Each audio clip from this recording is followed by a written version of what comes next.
Hi friends, welcome to my YouTube channel science for railways. మనం last time RRB ALP CBT 2కి సంబంధించి basic ఎలక్ట్రిసిటీలో previous year questions మనం మాట్లాడుకున్నాం. So దాంట్లో మనం చివరి నుంచి 43 క్వశ్చన్ వరకు మాట్లాడుకున్నాం. ఇక మిగిలిపోయిన ఏ క్వశ్చన్స్ అయితే ఉన్నాయో వాటిని కూడా ఈ వీడియోలో కంప్లీట్ చేసుకున్నాం. సో ఈ క్వశ్చన్స్ అనేవి చాలా ఇంపార్టెంట్, ప్రీవియస్గా అడిగిన రైల్వే ఎగ్జామ్స్లో క్వశ్చన్స్ కాబట్టి చాలా ఎక్స్పెక్ట్ చేయొచ్చు మన ఎగ్జామ్లో. కాబట్టి వీటిని జాగ్రత్తగా ప్రాక్టీస్ చేయండి. అండ్ ఇంకో విషయం ఏంటంటే, చాలామంది సింపుల్ మిషన్స్ మీద ప్రాబ్లమ్స్ చేయండి అని అడుగుతున్నారు. ఈ వీడియో అవ్వగానే నెక్స్ట్ నేను సింపుల్ మిషన్స్ కూడా మీద ప్రాబ్లం చేస్తాను. వెళ్ళిపోయి ఆ 3 రోజుల్లో కంపల్సరీగా మీకు వీడియో అందిస్తాను. ఓకేనా? చక్కగా మీరు వెళ్ళేటప్పుడైనా సరే వాటిని ఒకసారి చూడండి. మీరు క్లియర్గా చూడంగానే అర్థమైపోయింది. అలా అర్థమయ్యేలా ఎక్స్ప్లెయిన్ చేస్తాను. ఓకేనా? సో దాని గురించి భయపడాల్సిన పని ఏం లేదు. నేను సింపుల్ మిషన్స్ ప్రాబ్లమ్స్ కూడా సాల్వ్ చేస్తాను. ఓకేనా? సో ఎవరైతే మన వీడియోస్ని డైలీ ఫాలో అవుతున్నారో వాళ్ళందరూ కూడా తప్పక సబ్స్క్రైబ్ చేసుకోండి. మీకు తెలిసిన వారికి కూడా షేర్ చేయండి. ఓకేనా? అందరూ లైక్ చేయడం మర్చిపోవద్దు. మీకు ఏం డౌట్స్ ఉన్నా సరే కామెంట్ సెక్షన్లో కామెంట్ చేయండి. ఓకేనా? సో ఏమాత్రం కూడా ఆలస్యం చేయకుండా మనం వీడియోలోనికి వెళ్దాం. ఓకేనా? చూడండి, లాస్ట్ టైం ఏమైందంటే 2 క్వశ్చన్స్ దగ్గర మనం చిన్న మిస్టేక్ చేశాను. 63rd క్వశ్చన్, దానికన్నా ముందు 59th క్వశ్చన్. సో ముందు 63 క్వశ్చన్ చూద్దాం. 63rd క్వశ్చన్, ఎస్ ఇదిగోండి. ఈ 63వ క్వశ్చన్ దగ్గర నేను ఏమన్నానంటే,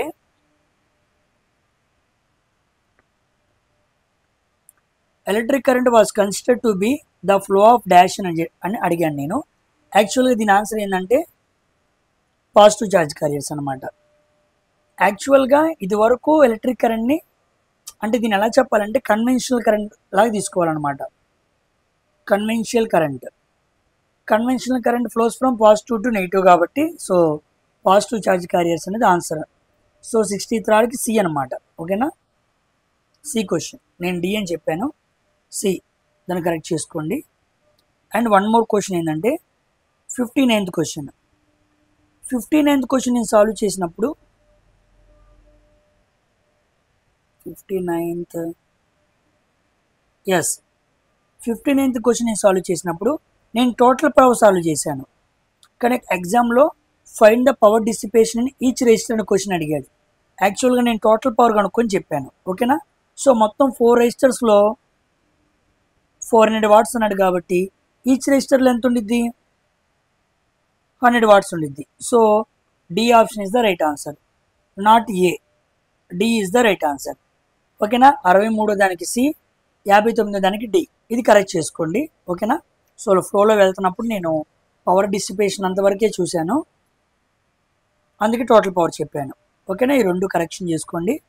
ఏమైనా క్వశ్చన్ నేను మిస్టేక్ చేస్తే మీరు కామెంట్ సెక్షన్లో చెబితే తప్పనిసరిగా నేను కామెంట్ సెక్షన్లో పింగ్ చేస్తాను. ఓకేనా? మళ్ళీ వీడియో చేయడానికి టైం పట్టే సమయంలోపు మీరు ఆ కామెంట్ సెక్షన్ గమనించి ఓకే కరెక్షన్ చేశారు అన్న ఒక విషయాన్ని గమనించండి. ఓకేనా? కొత్తగా చూసే వాళ్ళకి ఒక ఐడియా క్రియేట్ అయ్యింది కాబట్టి. సో 42 క్వశ్చన్ చూడండి. ఇక్కడి నుంచి మనం ముందుకు చేసుకుంటూ వెళ్దాం. A wire is stretched 4 times its original length. The resistance of the stretched wire will be dash its original resistance అన్నాడు. ఆల్రెడీ మనం మాట్లాడుకున్నాం question. Rn equal to n² into RP. n అంటే ఏంటి? స్ట్రెచ్చింగ్ రేట్ అనమాట. ఈ question నేను already మనం కాన్సెప్ట్ని ఎక్స్ప్లెయిన్ చేసుకున్నప్పుడు చెప్పాను. ఒక వైర్ని 4 రెట్లు లాగినప్పుడు, స్ట్రెచ్ చేసినప్పుడు అప్పుడు ఎలాగా ఏంటి అనే విషయం మనం మాట్లాడుకున్నాం. అలాంటి మోడల్లో కూడా మనం చేయొచ్చు అనమాట. ఓకేనా? ఎందుకంటే స్ట్రెచ్ చేసేటంటే లెంతే కదా పెరిగిద్ది, అలా సింపుల్గా సాల్వ్ చేయొచ్చు. ఓకేనా? చూడండి, Rn ఇప్పుడు వచ్చిన కొత్తది ఎంత అంటే R2 రియల్ రెసిస్టెన్స్ అనమాట. ఇప్పుడుది ప్రజెంట్ ఈక్వల్ టు n² అంటే ఇక్కడ ఎన్ని? 4 రెట్లు, 4 × 4 16, ప్రీవియస్ R1 అంటే ఇప్పుడు వచ్చిన రెసిస్టెన్స్ అనేది అంతకుముందు ఉన్న రెసిస్టెన్స్కి 16 రెట్లు అనమాట. ఓకేనా? So C option is the right answer. Stretch చేసాము అని అనగానే సింపుల్గా ఇలా చేయండి. ఓకేనా? R2 equal to n² into R1. మీకు అలా గుర్తుపెట్టుకోవడం ఇబ్బంది అనుకుంటే ఇలా గుర్తుపెట్టుకోండి. R2 అంటే ప్రజెంట్ రెసిస్టెన్స్, R1 అంటే ప్రీవియస్ ఒరిజినల్ అనమాట. ఒరిజినల్ దానికి 16 రెట్లు అని అర్థం అనమాట. ఓకేనా? Coming to 41th question. 41వ క్వశ్చన్ చేస్తున్నాను చూడండి. Find the potential difference across a resistance of 3.6 kilo ohms through which a 2.5 milli amps current flows అన్నాడు. మనల్ని పొటెన్షియల్ డిఫరెన్స్ అడిగాడు. అంటే అర్థం ఏంటి? వోల్టేజే కదా. So voltage equal to I into R. I ఎంత ఇచ్చారు మనకి? 2.5 యాంప్స్. సో 25/10 మిల్లీ యాంప్స్ కదా. మిల్లీ యాంప్స్ అంటే 10⁻³ ఇంటూ ఆర్ వాల్యూ అంటే ఎంత? 36/10. 3.6ని 36/10 అని రాసుకున్నాను. కిలో అంటే 10⁻³ 10⁻³ 10⁻+3 క్యాన్సిల్ అయిపోయింది అంతే కదా. ఏ పవర్ ఎం ఇంటూ ఏ పవర్ ఎన్, ఏ పవర్ ఎం ప్లస్ ఎన్, -3 + 3 క్యాన్సిల్. సో 25 × 36/100. 25 × 36 cross multiply. 3 రోజులు 6, 5 6 30, 5 3 15, 6 12, 27, 0 3 2 7 3 10, 6 2 8 1 9. సో 900/100. 0 0 0 0 క్యాన్సిల్ చేస్తే V = 9 volts. So B option is the right answer. ఓకేనా? It's a simple question. జాగ్రత్తగా చేయాలి. క్యాలిక్యులేషన్లో కథ ఉందన్నమాట అంతే. నెక్స్ట్ ఇదిగోండి, ఇదంతా ఫార్ములా బేస్డ్ క్వశ్చన్ అనమాట. అంటే అన్ని ఫార్ములాస్ని కరెక్ట్గా మనం అమరికగా పెట్టుకోవాలి. వాడు ఆప్షన్స్లో ఏమి ఇచ్చాడో వాటి ప్రకారంగా మనం చూడాలి. చూద్దాం. Which of the following is the correct relation between difference, potential difference voltage V, current I, conductivity sigma. దీని సిగ్మా అనాలి. ఇదిగోండి conductivity. Conductivity is opposite of resistivity. And length L, and area of cross section AL. ఇలా 5 parameters ఇచ్చి వీటన్నిటికీ కలిపి ఒక relation చెప్పు అన్నాడు. చూడండి, first R equal to rho L by A. ఇప్పుడు రోకి రాస్తున్నా. Rho equal to R into A by L. ఈ రోని మనం ఏమని పిలవచ్చు? రెసిస్టివిటీ అని చదవచ్చు. సో రోకి ఆపోజిటే 1/σ. ఇది చాలా important. Resistivity is equal to 1/కండక్టివిటీ. కండక్టివిటీ అంటే కరెంట్ ఫ్లో అవటం, రెసిస్టివిటీ అంటే కరెంట్ని అపోజ్ చేయడం. ఓకేనా? సో అప్పుడు సిగ్మా ఈక్వల్ టు ఏం రాసుకోవచ్చు? 1/ρ అని రాసుకోవచ్చు. అంతే కదా రాయాల్సింది. ఓకేనా? ఇప్పుడు చూడండి, సిగ్మా ఈక్వల్ టు 1/ρ. రో అంటే ఇది పెట్టుకోవాలి. 1/r into A by L. పైకి వెళ్తే ఎల్ వచ్చింది, కింద ఉన్న ఎల్ పైకి వెళ్తే పైకి వెళ్ళింది కదా. కాబట్టి sigma equal to L/ρ into A. నాకు ఈ రోకి ముందు తెలుసు, కానీ ఇప్పుడు వాడిచ్చిన ఫార్ములా ఆధారంగా ఇదిగోండి రో ఈక్వల్ టు 1/σ అనే ఫ్యాక్టర్ ఆధారంగా నేను ఇలా మార్చుకున్నాను అనమాట. ఇప్పుడు V equal to I into R. V అంటే ఎంత? V. I value I. R ప్లేస్లో ఇది పెడదాం అంతే కదా. ఆర్ ప్లేస్లో ఎలా మార్చుకోవచ్చు మనం? ఆర్ని అటు తీసుకెళ్ళండి. R equal to L/σ into A. R ప్లేస్లో ఇది పెడుతున్నాను. L/σ ఇంటూ ఏ. ఈ సిగ్మా ఇంటూ ఏని అటు తీసుకెళ్తున్నాను. V into sigma into A equal to I into L. ఇది అన్నమాట వచ్చింది. చూసారా, నేను రాసుకున్న 5 కూడా ఒక ఫార్ములాలోకి తీసుకొచ్చాను. సో ఎక్కడుంది? V sigma A equal to I into L. D option is the right answer అనమాట. ఓకేనా? V sigma A equal to I into L. ఇలా సాల్వ్ చేయాలి. ఓకేగా? క్లారిటీ వచ్చింది కదా? డౌట్ ఏం లేదుగా? నెక్స్ట్ క్వశ్చన్, 40th క్వశ్చన్ కూడా అయిపోయింది. 39th question, find the resistance of the wire in kilo ఓమ్స్లో కావాలి. Through which 5 milli amps current flows when 500 volts of potential difference is applied. Resistance అడిగాడు అంతే కదా వాడు అడిగింది. సో అడిగినట్టే చేద్దాం. రెసిస్టెన్స్ ఈక్వల్ టు యాక్చువల్గా V equal to I into R. R equal to V/I. Voltage ఎంత ఇచ్చాడు? 500 volts అని చదువుకున్నాం. 500 బై యాంప్స్ అంటే ఎంత? 5 మిల్లీ యాంప్స్. 5 × 10⁻³ 5 ఒకట్లు 5 పదులు 500. సో 100 వచ్చింది. మిల్లీ యాంప్స్ పైకి వెళ్ళింది అనుకోండి, ఏమైంది? 10⁻³ పైకి వెళ్తే 10⁻³ అయింది. So 100 kilo Ohm's. So 100 kilo Ohm's ఉందా? ఎస్, ఆల్రెడీ కిలో ఓమ్స్లో మెన్షన్ చేశాడు కాబట్టి ఏ 100 ఇస్ ద రైట్ ఆన్సర్ అనమాట. ఓకేనా. Next 38th question. 90 joules of work is done. Is moving a charge of 2000 coulombs across V volts. Find V అన్నాడు. W equal to V into Q. V ఎంత 90 joules equal to V ఎంత కనుక్కోవాలి. W అంటే 90, V కనుక్కోవాలి. Q ఎంత 2000. 90 by 2000 equal to V అనమాట. ఓకేనా. 0 0 9/2 into 1/100 ఇలా రాసుకోవచ్చు కదా సింపుల్గా. 9/2 అంటే 4.5 by 100.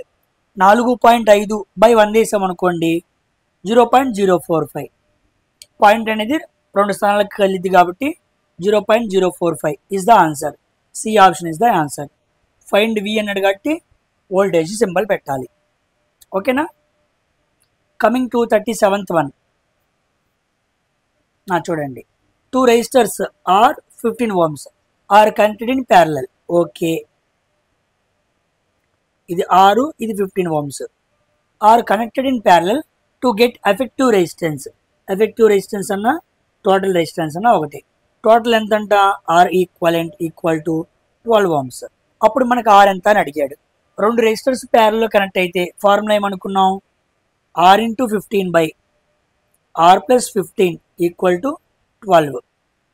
15R equal to 12R plus 15 రోజులు 30. అంతే కదా. 15 ఒకట్ల 15, 15 రోజులు 30, 180 వస్తుంది. ప్లస్ 180. ఈ 12R అంటే తీసుకెళ్ళు. 3R equal to 180. R equal to 60. So 60. Yes, B option is the right answer. ఓకేనా. ఆల్రెడీ మనం ఇలాంటి మోడల్ కూడా చేసాం, ఇంకోసారి మీకు ప్రాక్టీస్ చేసినట్టు ఉండిద్ది. ఓకేనా. Next question. The dash across the ends of a resistor is directly proportional to the current through it provides its temperature remains same. Yes, temperature అనేది కాన్స్టెంట్గా పెట్టి, ఓకేనా, directly proportional to current. Directly proportional to ఉండే కరెంట్కి directly ప్రపోర్షనల్గా ఉండేది ఏమన్నాడు, ఇంకేముంది, వోల్టేజే కదా. So voltage was directly proportional to current. We studied in Ohm's law at constant temperature. ఓకేనా. ఆల్రెడీ ఇలాంటి క్వశ్చన్ కూడా ఒకటి ఇచ్చిందనమాట. సో ఓమ్స్లో బాగా గుర్తుపెట్టుకోండి, ఎగ్జామ్స్లో బాగా అడుగుతున్నాడు. Next 35th question. మూర్స్ లా. యాక్చువల్గా ఈ మూర్స్ లా అనేది మనకి కాన్సెప్ట్కి సంబంధించింది కాదు.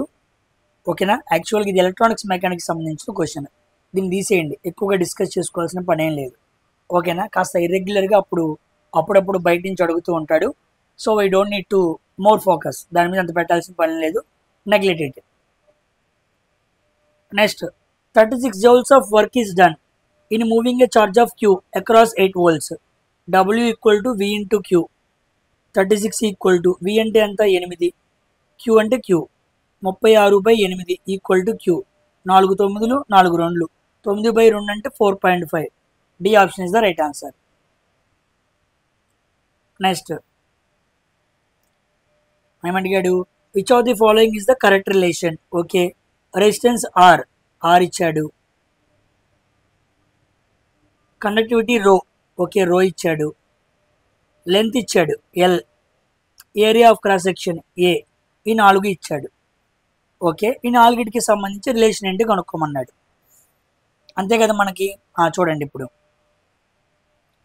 R ఈక్వల్ టు రో L బై A, ఇది మనకు బాగా తెలుసు, ఇందాకే మాట్లాడుకున్నాం. రో ఈక్వల్ టు 1/σ. ఇక్కడ అర్థమైందంటే కండక్టివిటీ అన్నాడు కాబట్టి సిగ్మా, ఇదిగోండి.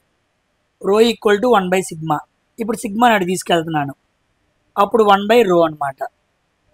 ఈ ఫార్ములా మొత్తాన్ని రోలోకి రాస్తున్నాను. R into A by L equal to rho. ఈ రో ప్లేస్ని దీంట్లో పెడుతున్నాను, అప్పుడు sigma equal to 1/R into A by L పైకి వెళ్ళిద్ది. అంతే కదా. అప్పుడు L equal to sigma into R into A. L equal to sigma RA ఎక్కడుందో చూడండి, సి ఆప్షన్, ఇదిగోండి. L equal to sigma RA, ఇదే కదా మనకు వచ్చింది.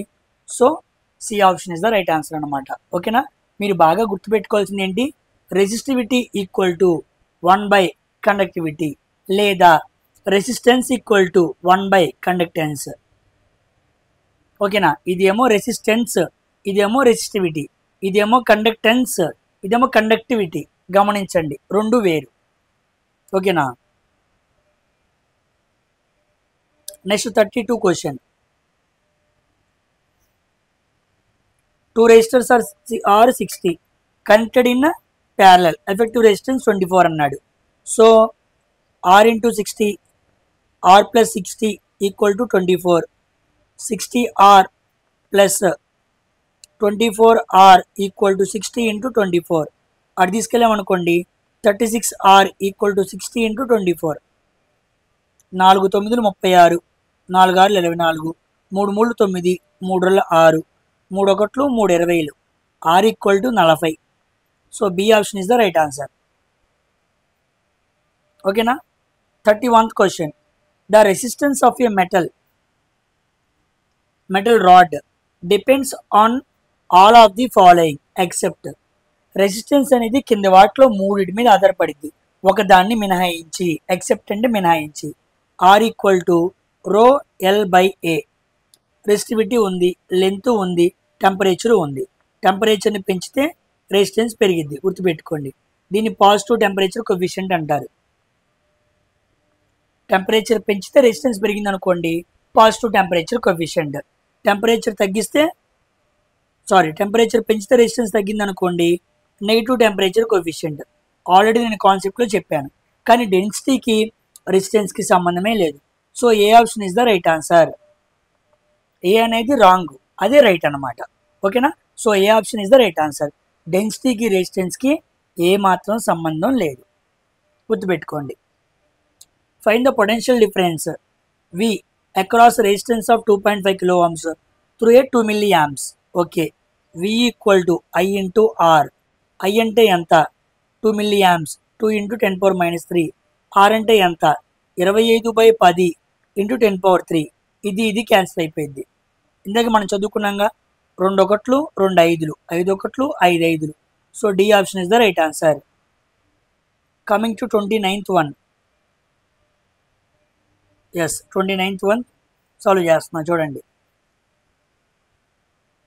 A capacitor of capacitance 800 picofarad is charged by an electric source of 100 volts.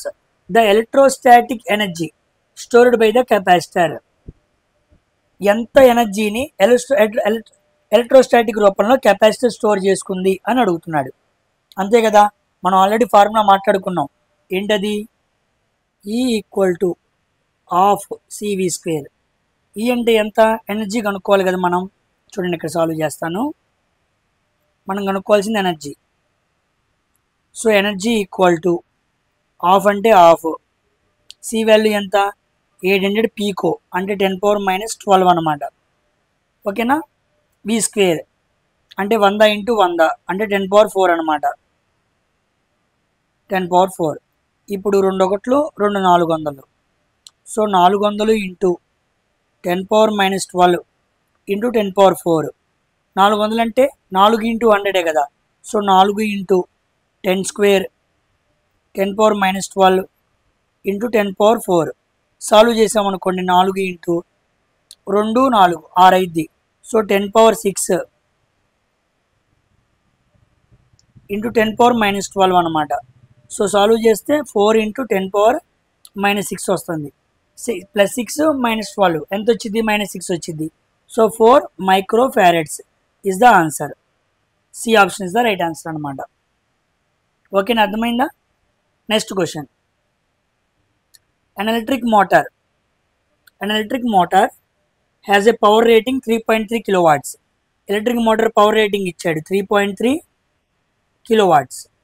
If its motor turns at the rate of 120 revolutions per minute. Revolutions అనమాట, అంటే n equal to 120 revolutions, RPM అనమాట. RPM revolutions per minute. The torque on the shaft of the electric motor. Torque కనుక్కోమన్నాడు. Formula power equal to angular velocity omega into torque అనమాట. ఈ formula గుర్తుపెట్టుకోండి. Mostly అడగడు, ఏదో కొన్నిసార్లు ఇలా టార్క్ రిలేటెడ్గా పవర్తో కల్పిస్తూ ఉంటాడు. Power equal to angular velocity into torque. Angular velocity అంటే ఒమేగా ఈక్వల్ టు 2πn/60 అనమాట. ఓకేనా? ఇప్పుడు 2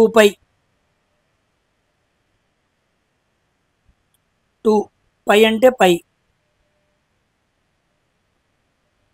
n అంటే ఎంత 120 రివల్యూషన్స్ బై 60, 0 0 6 1 6 2 మొత్తం ఎంత వచ్చింది 4π వచ్చింది. అంటే మన దగ్గర పవర్ ఉంది, యాంగులర్ వెలాసిటీ ఉంది. టౌ కనుక్కోవచ్చు. Tau equal to power by angular velocity. Power ఎంత 3.3 కిలోవాట్స్ అంటే 3300. 1000తో మల్టిప్లై చేసామనుకోండి 0.0 పోయిద్ది, 3300 బై 4π అనమాట. ఓకేనా? 4π అంటే అర్థం ఏంటి? 3300 ఇంటూ 4, 22 బై పైకి వెళ్తే 7 అనమాట. అంతే కదా. పై ఈక్వల్ టు 22/7. 11 2, 11 3, 2 1 2 15. సో 150 ఇంటూ 7/4 అనమాట. 2 4, 2 55, 2 75, 7 ఏళ్ళు 49, 7 5 35 అంటే 525/2. 500లో సగం ఎంత 250. 25లో సగం ఎంత 12.5 అంటే 262.5. ఎస్, నియర్లీ డి ఆప్షన్ అనమాట. 262.5 అంటే 263. ఓకేనా? అర్థమైందా? క్లారిటీ వచ్చిందా? Power equal to angular velocity into tau అనమాట. గుర్తుపెట్టుకోండి. Next, Kirchhoff's first rule. First rule of any junction, several circuit elements in electric circuit is based on the law of conservation of charge. Kirchhoff's laws అనేవి conservation of law of charge మీద ఆధారపడి ఉంటాయి. Charge ఎప్పుడు కూడా కన్జర్వ్గా ఉండిద్ది అనే concept మీద ఆ కిర్చాఫ్స్ 2 లాస్ని డిజైన్ చేయి ఉంటాయి అనమాట. తెలుసు కదా మీకు కేసీఎల్, కేవీఎల్ గుర్తుందా? కేసీఎల్ అంటే అర్థం ఏంటి? Kirchhoff's current law. కేవీఎల్ అంటే కిర్చాఫ్స్ వోల్టేజ్ లా. గుర్తుపెట్టుకోండి. వీడియో ప్రాబ్లమ్స్ కూడా అడుగుతాడు, చాలా important. Next 26th question. When the potential difference across the resistive conductor of resistance R obeying Ohm's law okay is doubled. ఏంటంట? Potential difference అనేది double అయింది. అది వాడు చెప్పింది. V ఈక్వల్ టు 2V అయింది. ఇదిగోండి, potential difference is doubled. Same R అలాగే ఉంది. The rate of generation of heat అంత. హీట్ కనుక్కోవడానికి ఫార్ములా ఏంటి? హీట్ ఈక్వల్ టు మనకి వోల్టేజ్ ఉంది, రెసిస్టెన్స్ ఉంది. ఫార్ములా ఏంటి? V²/R. ఇది మనకు తెలిసిన ఫార్ములా. కానీ ఇప్పుడు వోల్టేజ్ ఏమైందంట? 2V అయిందంట. అంటే H ఈక్వల్ టు 2V². ఇప్పుడు వచ్చేది 1 అనుకోవాలి. అంతకుముందు దాన్ని H అనుకోవాలి. ఇప్పుడు దాన్ని 1.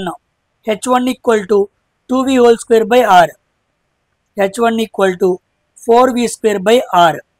H1 equal to 4 into V²/R ప్లేస్లో మనం హెచ్ పెట్టుకోవచ్చు.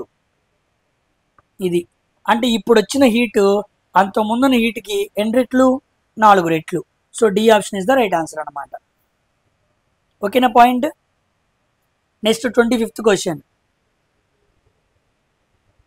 4 cells of EMF 1.5 volts each are connected in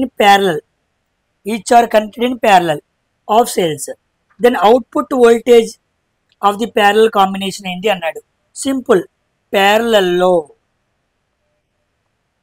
voltage అనేది సేమ్గా ఉండిద్ది. So 1.5 volts answer. ఎన్నైనా కనెక్ట్ చేయి 1.5 volts ఉండిద్ది అనమాట. ఓకేనా? సిరీస్లో కరెంటు సేము, అదేవిధంగా ప్యారలల్లో వోల్టేజ్ సేమ్. ఆ విధానంతో దీన్ని సాల్వ్ చేయాలన్నమాట. Next 24th question. జాగ్రత్తగా చూడండి. 24th question. 2 resistors A and B are connected in parallel combination in an electric circuit has to have an equivalent resistance of 3 ohms. Okay, 2 resistors ప్యారల్లో connect అయి ఉన్నాయంట. Okay, R equal to ప్యారలల్గా connect అయినప్పుడు R equivalent ఎంత? 3 ohms. Next, on connecting the resistors A and B in series combination equivalent resistance is found to be 12 ohms. R equivalent సిరీస్లో connect చేస్తే ఎంతంట 12 ohms అంట. అయితే R1 R2 వాల్యూస్ ఎంత అన్నాడు. అంటే రెండు రెసిస్టర్స్ని ప్యారల్లో కనెక్ట్ చేస్తే ఏమో 3 ohms వచ్చింది. అదే రెసిస్టర్స్ని సిరీస్లో కనెక్ట్ చేస్తే 12 ohms వచ్చింది. అప్పుడు R1 R2 ఎంత అన్నాడు. Simple, R1 into R2 by R1 plus R2 equal to 3. ఇది parallel. Next R1 plus R2 equal to 12. ఇది సిరీస్. దీంట్లో పెడుతున్నాను. R1 into R2 equal to buy 12 equal to 3 అనమాట. అప్పుడు R1 ఇంటూ R2 బై 12 3 36. రెండు రెసిస్టర్స్ని multiply చేస్తే ఏం రావాలి, 36 రావాలి. 8 4 32 కాదు, 9 3 27 కాదు, 10 2 20 కాదు, డి ఆప్షన్. 6 6 36. అంటే ఇది ఆరే ఇది ఆరే, 6 6 36. సింపుల్ అనమాట. ఓకేనా, అర్థమైంది పాయింట్. నెక్స్ట్ 24 అయిపోయిన తర్వాత 23 అనమాట. చూడండి, ఏ moving galvanometer can be converted into ammeter. ఒక గ్యాల్వనోమీటర్ని అమ్మీటర్గా మార్చాలంటే ఏం కనెక్ట్ చేయాలని అడిగాడు. ఏ లో రెసిస్టెన్స్ ఇన్ సిరీసా, లో రెసిస్టెన్స్ ఇన్ ప్యారలా, హై రెసిస్టెన్స్ ఇన్ ప్యారలా, హై రెసిస్టెన్స్ ఇన్ సిరీస్ అని అడిగాడు. చూడండి, we need to convert ammeter into galvanometer. Galvanometer అనేది లో వాల్యూస్ని మెజర్ చేసింది అనమాట. ఓకేనా, ఒక అమ్మీటర్ని గ్యాల్వనోమీటర్గా మార్చాలంటే చూడండి, కరెంట్ బాగా తక్కువ కరెంట్ ఫ్లో చేయాలి కాబట్టి లో రెసిస్టెన్స్ అనమాట. అంటే రెసిస్టెన్స్ చాలా తక్కువ ఉండాలి. లో రెసిస్టెన్స్, అది కూడా ఎలా ఉండాలి, ప్యారలల్లో ఉండాలి. అర్థమైంది పాయింట్. మనం అమ్మీటర్ నుంచి గ్యాల్వనోమీటర్ని మారుస్తున్నాం. అమ్మీటర్ అంటే కరెంటు కొలవాలి కదా, కరెంటు కొలవాలంటే రెసిస్టెన్స్ ఎప్పుడు తక్కువే ఉండాలి. కానీ నువ్వు ఇంకా తక్కువ కరెంటు కొలవాలి కాబట్టి ఇంకా తక్కువ రెసిస్టెన్స్ ఉండాలి, అది కూడా ప్యారల్లో ఉండాలి. లో రెసిస్టెన్స్ తీసుకున్నాం, ప్యారల్లో రెసిస్టెన్స్ తక్కువ, చూసారా, రెండు తక్కువ. అప్పుడే తక్కువ పార్టీ కరెంట్ని మనం మెజర్ చేయగలం అనమాట. ఓకేనా. నెక్స్ట్ అలా కాకుండా అడుగుతూ ఉంటాడు, ఇంకోసారి వోల్టీమీటర్ని ఎప్పుడైనా గ్యాల్వనోమీటర్గా మార్చాలి అంటే అప్పుడు ఏం చేయాలంటాడు. రివర్స్ అనమాట. హై రెసిస్టెన్స్ ఇన్ సిరీస్ చాలా ఇంపార్టెంట్ అండి. ఈ రెండు ఎగ్జామ్లో బాగా అడుగుతాడు. If you want to convert ammeter into galvanometer we need to connect low resistance in parallel. If you want to make voltmeter to galvanometer then we need to add high resistance in series. దీనికి క్వైజ్ ఆపోజిట్గా చేయాలి.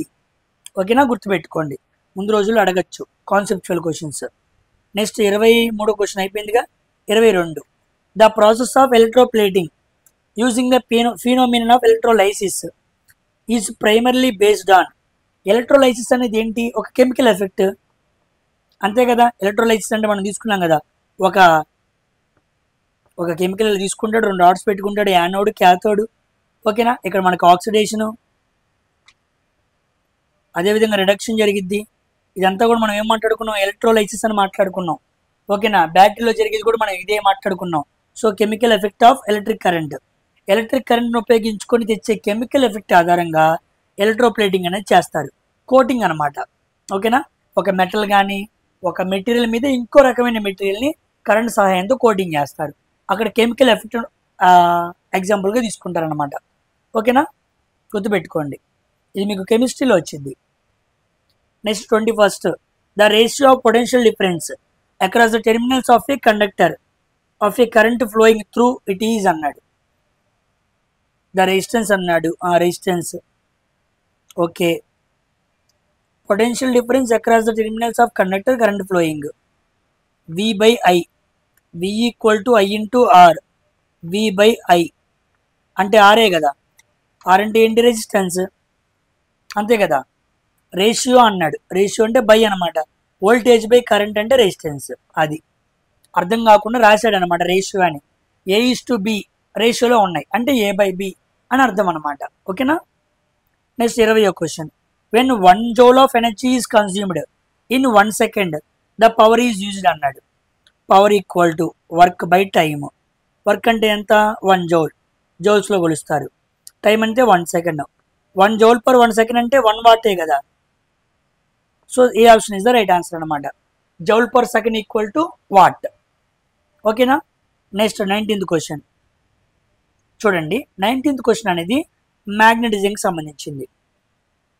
యాక్చువల్గా magnetism గురించి ఎక్కువగా అడగడు, కానీ ఎలక్ట్రోమాగ్నెటిజంలో కాస్త ఎలక్ట్రిసిటీ అనేది టచ్ అయ్యింది, అందుకే అడిగాడు అనమాట. ఓకేనా. నేను ఓవరాల్గా పైపైన చెప్పేస్తున్నాను. నేను గ్రూప్ డి లాంటి ఎగ్జామ్స్కి ఇప్పుడు నేను ఎలక్ట్రోమాగ్నెటిజం ఎక్స్ప్లెయిన్ చేసినప్పుడు అప్పుడు క్లియర్ కట్గా చెబుతాను. ఇక్కడైతే ఈ క్వశ్చన్ అంతవరకు ఆన్సర్ చేస్తున్నా. ఓకేనా. Consider A circular loop of fire lying on the plane of table. Let an electric current pass through the loop clockwise. ఇలా కరెంట్ వెళ్తుందంట, ఐ క్లాక్ వైజ్ డైరెక్షన్లో వెళ్తుంది లూప్ గుండా. The direction of the magnetic field ఎలా ఉండిద్ది అన్నాడు. Simple, perpendicular to the plane, ప్లేన్కి పర్పెండిక్యులర్గా ఉండిద్ది of the table, pointing in to it. అది చూసారా, మనం రౌండ్ చేసినప్పుడు లోపల వైపుకి వెళ్తున్నట్టు చుట్టుకుంటూ ఉంది, లోపల వైపుకి చుట్టుకుంటూ ఉన్నట్టుంది కాబట్టి పాయింటింగ్ ఇన్ టు ఇట్. అది కూడా ప్లేన్కి పర్పెండిక్యులర్గా ఉండాలి, గుర్తుపెట్టుకోండి. ఓకేనా.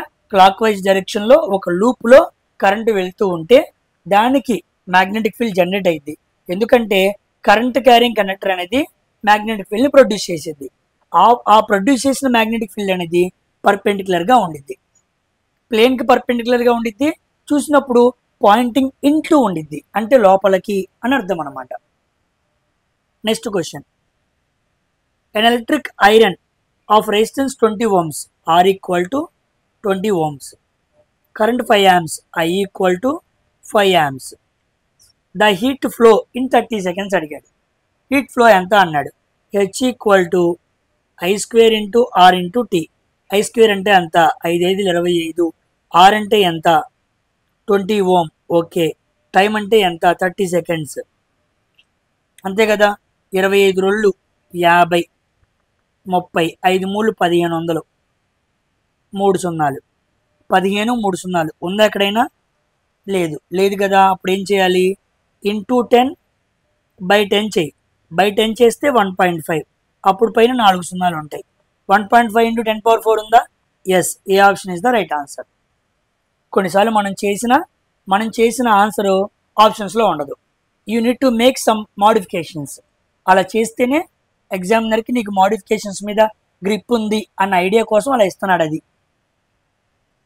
The resistance of metallic wire of length 1 mm, sorry 1 meter, not 1 mm. So length equal to 1 meter. Okay. Area of cross section A equal to 1 meter square, I mean square metre. Having a resistivity అంటే rho, 2 × 10⁻⁶ ohm meter. Okay. ఏమన్నాడు, resistance ఎంత అన్నాడు. Are equal to రో L/A. రో అంటే 2 × 10⁻⁶, L అంటే 1 కింద 1, అంతే కదా. ఏమొచ్చింది, సేమ్ 2 × 10⁻⁶ వచ్చింది. అంటే లెంత్ 1, ఏరియా 1 ఉంటే రెసిస్టెన్సే రెసిస్టివిటీయే రెసిస్టెన్స్. ఓకేనా, గుర్తుపెట్టుకోండి. మ్యాచింగ్ అని చూసారా సేమ్. 16వ క్వశ్చన్.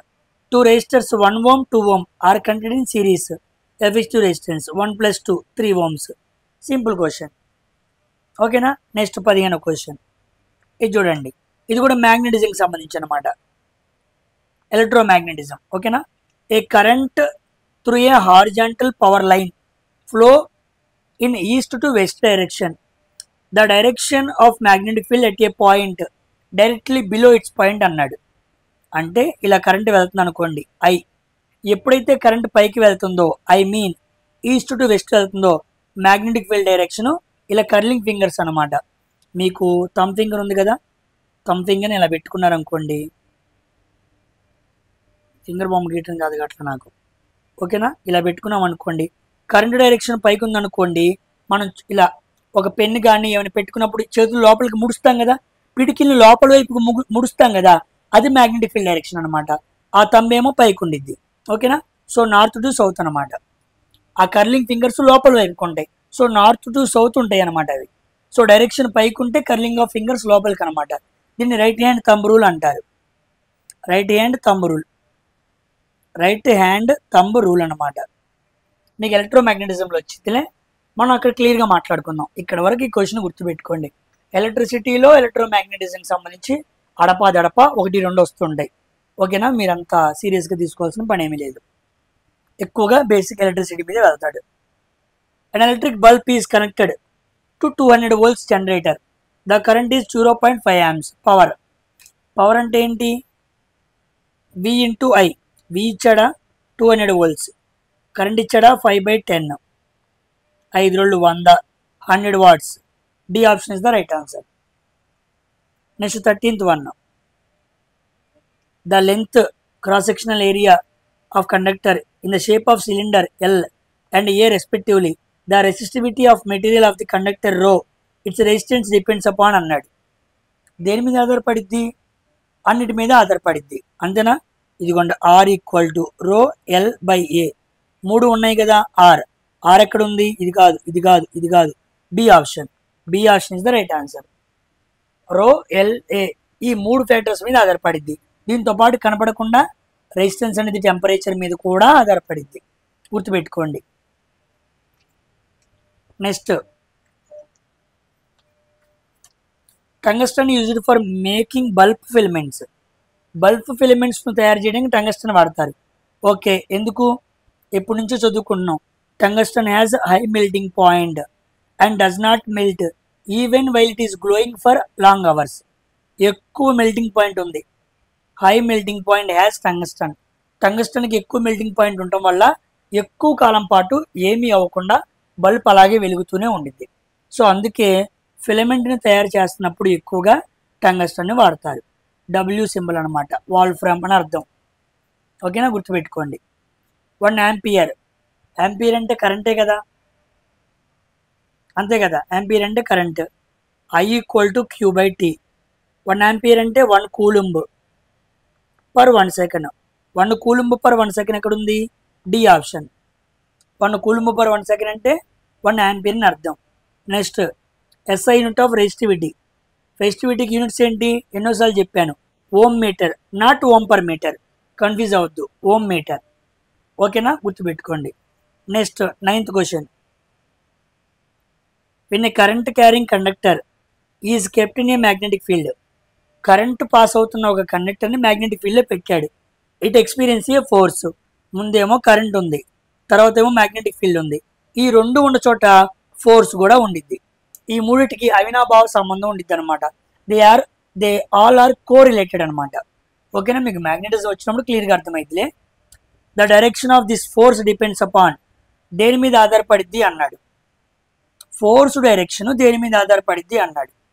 ఓకేనా, గుర్తుపెట్టుకోండి, very very important. Current carrying కండక్టర్ను మ్యాగ్నెటిక్ ఫీల్డ్లో పెడితే ముఖ్యంగా జరిగేది ఏంది? It experiences A force. The direction of this force depends upon dash అన్నాడు. ఈ రెండింటి మీద ఆధారపడదు. ఓకేనా, ఒక డైరెక్షను మరొక డైరెక్షన్ మీద ఆధారపడిద్ది. కానీ వాడు ఏమన్నాడు? కరెంటు మ్యాగ్నెటిక్ ఫీల్డ్ అన్నాడు, డైరెక్షన్ అనలేదు.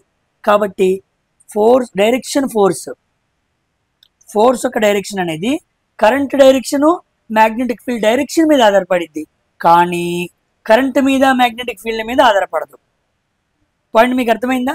So D option is the right answer అనమాట. ఫార్ములా ఉండిద్ది, F equal to I into L into B అనమాట. ఎల్ అంటే కండక్టర్, I అంటే కరెంట్. ఎల్ అంటే length of the conductor, I అంటే కరెంట్, బి అంటే మ్యాగ్నెటిక్ ఫీల్డ్. అది గుర్తుపెట్టుకోండి, వెరీ వెరీ ఇంపార్టెంట్. ఓకేనా, so magnetic field, current, force మూడిటికి కోరిలేషన్ ఉంది. కానీ ఫోర్స్ యొక్క డైరెక్షను మ్యాగ్నెటిక్ ఫీల్డ్ కరెంట్ మీద ఆధారపడదు, వాటి డైరెక్షన్స్ మీద ఆధారపడిద్ది. కానీ క్వశ్చన్లో వాటి డైరెక్షన్స్ చెప్పాల, వాటి వాల్యూస్ చెప్పాడు. కరెంట్ మ్యాగ్నిట్యూడ్ అన్నాడు, మ్యాగ్నెటిక్ ఫీల్డ్ అన్నాడు, అందుకే ఆధారపడదు. 1 kWh ఈక్వల్ టు 3.6 × 10⁶ joules. చాలాసార్లు మాట్లాడుకున్నాం. Next 7th question. An electric current, okay, I equal to 0.40 amps. Conducting flows in a metallic conducting wire of 16 minutes 16 నిమిషాలు వెళ్ళిందంట. టైం ఈక్వల్ టు 16 × 60, 16 ఆర్లు 960 సెకండ్లు. ఓకేనా. ఏమడిగాడు? Find the charge. I equal to Q/T, Q equal to I × T. I అంతా ఇక్కడ చేస్తున్నా చూడండి. I అంతా 40/100, 0.40 అంటే అంతే కదా, 960, 0 0 0 0, 4 9లు 36, 4 6లు 24, 384 వచ్చింది. Do you have option? Yes, C option. Charge is 384. In which of the following electric motor is not used? Electric motor దేంట్లో వాడడు అని అడిగాడు. ఓకేనా.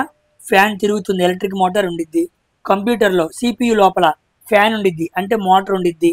రిఫ్రిజిరేటర్ లోపల మోటార్ తిరగాలి కదా, ఉండిద్ది. టోస్టర్లో మోటార్ ఉండదు. So motor is not in toaster. ఈ option is the right answer. 5వ question. 5 cells of EMF 2 volts each are connected in parallel. ఇందాక వచ్చిన లాంటి క్వశ్చనే. ప్యారలల్లో వోల్టేజ్ ఎలాగుండిద్ది? సేమ్గా ఉండిద్ది. 5 కాదు, ఎన్నైనా పెట్టుకో, voltage same. So 2 volts is the answer. వాడు ఎన్ని కనెక్ట్ చేసినా voltage is same in parallel, current is same in series. Concept అనమాట. 4వ question. Dash was the first demonstrate experimentally that a current carrying conductor behaves like a magnet. ఇదిగోండి, ఒక conductor గుండా కరెంట్ని ప్రవహింపజేసినప్పుడు దాని చుట్టూ మ్యాగ్నెటిక్ ఫీల్డ్ ఏర్పడి అది మ్యాగ్నెట్ లాగా పనిచేసిద్ది. When a current carrying conductor behaves like a magnet అని చెప్పింది ఎవరంటే మ్యాగ్నెటిజంకి మూల వ్యక్తి అయిన వైరిస్టెడ్, హ్యాన్స్ క్రిస్టియన్ వైరిస్టెడ్. చాలా ఇంపార్టెంట్ అనమాట. ఓకేనా, గుర్తుపెట్టుకోండి. Next, electric bulbs are usually filled with dash chemically inactive gases. Inactive అన్నాడు. Oxygen active, carbon dioxide active, carbon monoxide active. మరి ఏంటి? ఆర్గాన్ అనమాట. So B option is the right answer. So nitrogen ఆర్గాన్ని fill చేస్తారు. Nitrogen and argon. Argon is inactive అనమాట. గుర్తుపెట్టుకోండి. ఓకేనా. ఎక్కువగా వీటితో ఫిల్ చేస్తాడు. ఒకవేళ వేరే గ్యాస్తో ఫిల్ చేశాడు అనుకోండి, లోపల ఉన్న వాటితో చర్య జరుపుతాయి. ఆక్సిడేషన్ సంథింగ్ ఏదో ఒకటి వాటితో చర్య జరిపి కెమికల్ రియాక్షన్స్ ఫామ్ అయ్యి బల్బ్ వెలగకుండా ఉండడానికి అవకాశం ఉండేది. అందుకే లోపల కెమికల్ రియాక్షన్ జరపని ఆర్గాన్ని వాడతారు. దాంతోపాటుగా నైట్రోజన్ అనమాట. Next, second question. A current of 2 amps I equal to 2 amps flows through a 24 volts car head light bulb. Car ఒక హెడ్ లైట్ బల్బ్లో వోల్టేజ్ ఎంత అంటే V equal to 24 volts, time equal to 5 minutes. Okay, ఏమడిగాడు? How much energy అన్నాడు. Energy అంటే ఏంటి? Heat డిసిపేషనే కదా. H equal to V × I × T. Power into టైమే ఎనర్జీ అనమాట. V అంటే ఎంత? 24. T అంటే అంటారు, I అంటే ఎంత? 2. T అంటే ఎంత? 5 × 60 సెకండ్స్లో మార్చాలి. హడావుల్లో 5 చేస్తారు, కాదు 5 × 6 అనమాట, 60 అనమాట. 24 2 48, 5 6 300, 4 3 12, 4 8 24, 1 444 0 అనమాట. ఇక్కడ ఉంది ఏ ఆప్షన్. 48 3 144.